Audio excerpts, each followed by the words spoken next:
Bonsoir Patricia. Vous lancez donc cet appel, sur quels besoins immédiats porte-t-il? Alors les besoins immédiats, ce sont les populations déplacées qui ont quitté leur ville d'origine, souvent ou du sud Liban ou de la plaine de la Bekaa, et ont été réfugiés, déplacés dans des familles d'accueil. Les chiffres sont toujours parlants, je vous interromps, pardon Domitille, mais c'est vrai que le nombre de déplacés est d'ores et déjà impressionnant. Hein. C'est-à-dire qu'on est presque à 1,5 million aujourd'hui de personnes déplacées sur l'entièreté du Liban, sur une population de 4 millions d'habitants. Donc c'est plus d'un quart de la population qui est aujourd'hui déplacée. Les habitats sont complètement détruits ou abandonnés et pillés.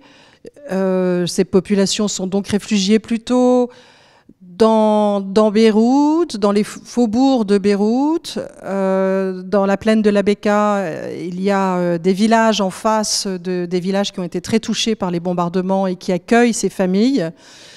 Un peu partout, chacun fait preuve de solidarité. Une famille aujourd'hui nourrit 20 personnes à peu près en moyenne, qui a tout perdu, qui sont... Et les besoins donc immédiats sont matériels, mais comment l'aide que vous allez leur apporter peut-elle se traduire? Alors nous préférons recevoir des dons financiers que nous envoyons ensuite par la banque. Et sur place, ils sont convertis, ces dons, en bons alimentaires.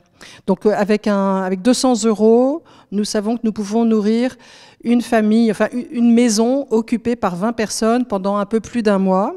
Et leur donner aussi du mazout, parce que certains se trouvent sur le plateau de la Bekaa, qui est un plateau où il fait déjà très froid la nuit. Comment aujourd'hui parvenez-vous à maintenir le contact avec vos interlocuteurs privilégiés sur place et vos relais?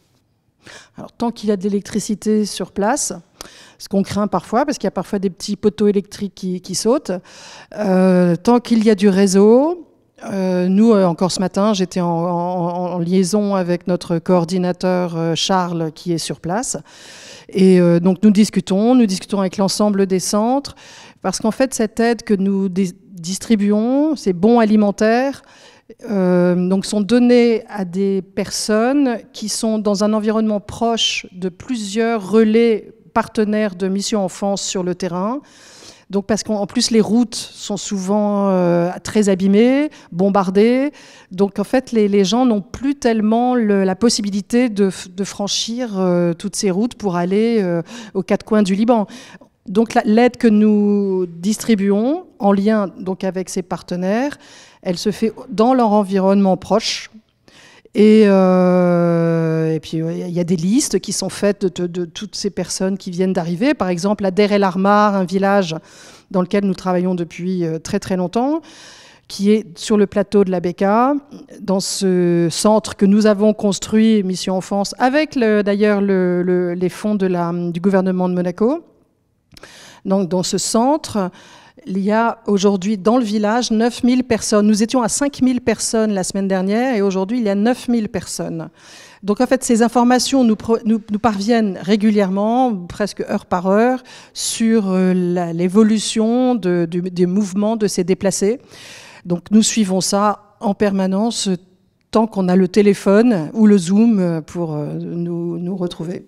Est-ce que cette nouvelle urgence en faveur du Liban risque peut-être de court-circuiter ou tout du moins d'empiéter un peu sur les efforts déjà que vous portez sur les autres projets que vous menez sur place ?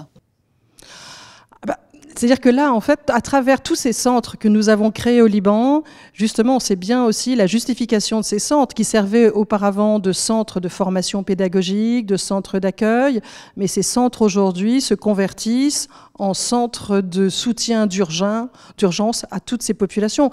Donc ça a un impact bien évidemment parce que les écoles sont fermées, toutes les écoles qui sont aujourd'hui occupées par les déplacés sont fermées, toutes les écoles publiques, les écoles privées fonctionnent à moitié ou à tiers-temps. Et donc ça, c'est sûr que ça a un impact sur l'éducation des enfants parce que ensuite, une fois... Et je l'espère du fond du cœur que ces événements se seront interrompus et que les gens pourront retrouver une certaine normalité. ils n'auront de toute façon plus de maison. Donc ils vont devoir rester un certain temps dans tous ces centres et peut-être dans ces familles d'accueil. Et là, il va falloir éduquer ces enfants. Donc c'est tout un travail auquel nous pensons déjà aujourd'hui. Demain, comment éduquer ou en tout cas apporter une formation pédagogique à ces enfants, parce qu'ils vont mettre peut-être 2 ans à retrouver une école. Et ça n'est pas tenable ni souhaitable pour ces enfants et pour le Liban. D'où l'importance dès à présent donc, de répondre à cet appel que vous lancez aujourd'hui, Mission Enfance, en faveur du Liban. Merci Domitilla Gourgue d'avoir été notre invitée pour lancer sur notre antenne cet appel. Merci. Merci de vous faire le relais de cet appel. Merci.